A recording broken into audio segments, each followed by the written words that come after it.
പോഞ്ചി മുട്ട വറുത്തി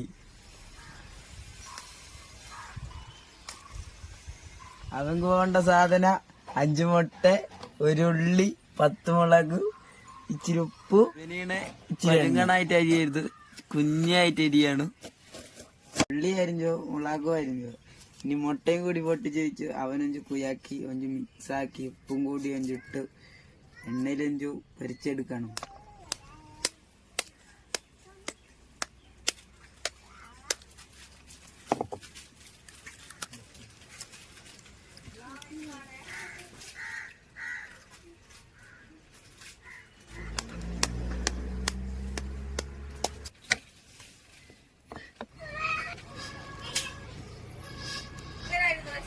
എണ്ണ ചൂടായുള്ള ഇനി വലിക്ക് മുട്ട വയ്ക്കും ചോ.